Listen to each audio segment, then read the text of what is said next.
ترند تصدر مواقع التواصل الاجتماعي بعد ما تحولت دمية لابوبو من مجرد لعبة غريبة الشكل لرمز للموضة وأيقونة فنية. بقى بيحرص المشاهير على اقتنائها ودخل لها حديث الساعة في العالم كله.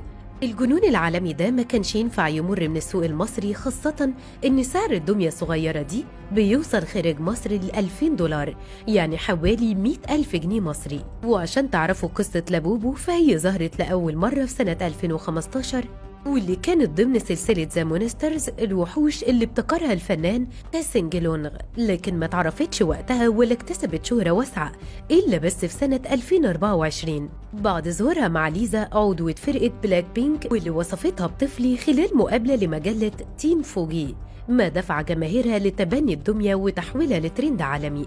الدمية دي بتتميز بملامح فريدة، عيون واسعة وأذان مدببة وأسنان بارزة بتجمع بين الغرابة والبراءة، وتباع عادة في عبوات عشوائية بتعرف في بلايند بوكسز، واللي بيشتريها بيكون مش عارف نوع الدمية داخل العلبة إلا بعد فتحها. وبتتراوح أسعار لابوبو في المتاجر الآسيوية بين 13 و $16، لكن الإصدارات النادرة منها بتعرض على منصات زي ستوك إكس وإي باي بأسعار تتجاوز $1500، وبتصل أحياناً لقرابة $2000. وتباع بعض النماذج الشهيرة للدمية بسعر يصل لنحو $300، في حين قيمة الإصدارات النادرة قد تصل ل $1580 على موقع بوب مارت.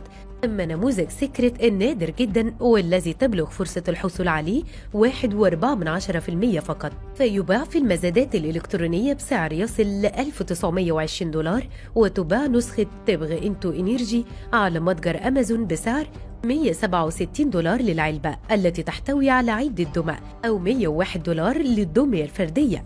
اللي ساهم في انتشار الدمية دي في مصر كمان انتشارها على تيك توك واقتناؤها من قبل مشاهير مثل أحمد سعد وبدرية طلبة اللي تفاعلوا معها. وطبعا عشان الطلب كبير عليها ما كانش ينفع السوق المصري يعدي الفرصة دي، فعملوا لابوبو الغلابة، ودي نسخة مقلدة في المصانع المحلية وسعرها بيبدأ من 45 جنيه فقط، والأكبر حجم بين 60 و 300 جنيه، وده وفقا للحجم والخامة.